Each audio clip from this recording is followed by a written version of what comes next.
The Embracer Group has become a behemoth in the entertainment and gaming industries, and they have thrown billions at the wall, hoping that some of it will stick. But now we're finding out that after unloading Gearbox Entertainment and Saber Interactive, the Embracer Group CEO is claiming that the company's restructuring is over and they definitely won't be selling any more assets. I have a few different things to show off, but before we get into the topic, if you enjoy the content I create, check out the links in the description, follow me on social media, and consider supporting through Patreon or through YouTube memberships. Now, Embracer has been in a state of disaster. They have been desperate to find ways to make money, and that happened to be selling off some of the companies that they have.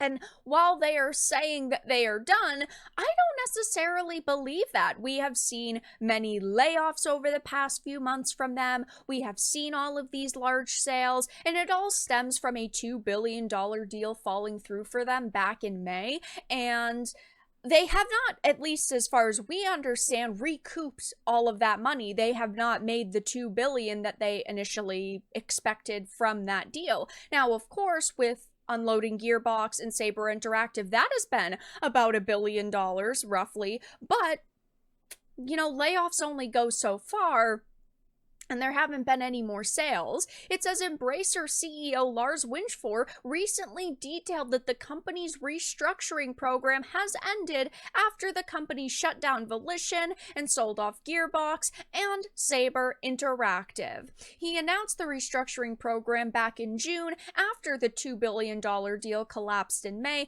This was kind of a major problem for them. They were really expecting this $2 billion, and apparently the deal was extremely close to being completed, and then at the last minute it fell through, so it really took them by surprise. But he had explained back then that the company's plan was divided into different phases with focus on cost saving, capital allocation, efficiency, and consolidation. And the initial phase, which is initiated immediately, mainly targets cost saving across the group. But later in the letter, he detailed the actions will include, but not be limited to, closing or divestments of some studios and the termination or pausing of some ongoing game development projects. It will also include decreased spending on non-developmental costs such as overhead and other operating expenses. We will reduce third-party publishing and put greater focus on internal IP and increase external funding of large budget games. And one of the major deaths in this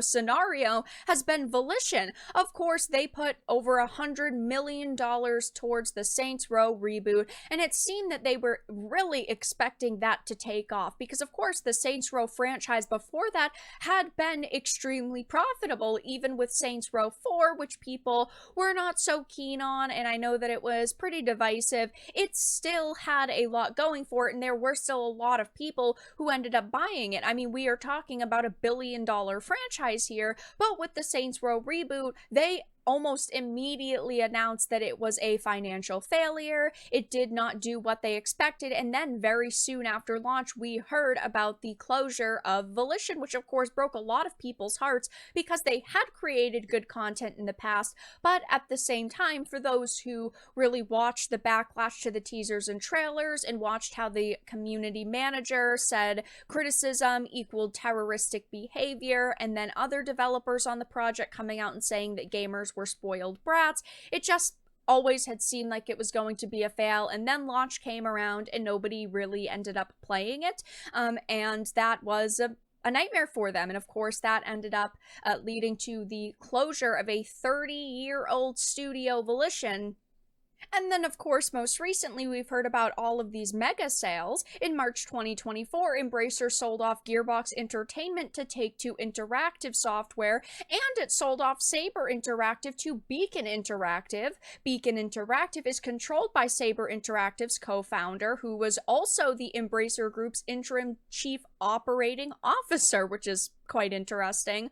But during a Q&A portion of a press conference discussing the sale of Gearbox, Lars actually said this is the final structured divestment process under the restructuring program. Now we are ending that program and we are looking into the future, but that doesn't necessarily mean that they're completely done with sales. Companies make sales all of the time, even if they're not, running these massive restructuring programs, but it could be the end. I am sure, though, a lot of studios that of course are owned by Embracer still are kind of worried that they might be next on the chopping block, that they might be sold off. They could also be closed. It just doesn't seem like they are going to be doing so much at this point. Like, if there is another big sale, it won't be for a while. We're not going to hear about 2,000 more people being laid off all at once, but they have laid off so many employees. We have seen the closure of studios. We've seen the sales of studios. And I mean, Embracer Group, like I said, has become an absolute behemoth within the gaming industry over the past few years, and it's not really surprising to see them reaching a point where they had to kind of take a step back and really reassess the purchases that they've been making and also the plans they had for the future. And I also think it's important to point out that for a while now, there has been a rumor circulating that they wanted to try to find another big deal like that $2 billion deal that fell through. And we have not seen any solid evidence pointing to this. We haven't heard that, Embracer has been meeting with any other big companies or individuals who might be looking to invest. We haven't heard any specific details, which is why, I kind of take it with a grain of salt. Of course, all rumors should be taken with a grain of salt, but it wouldn't surprise me if they are looking for ways to, make more money. And we don't know internally what games have been canceled. They have not been very transparent.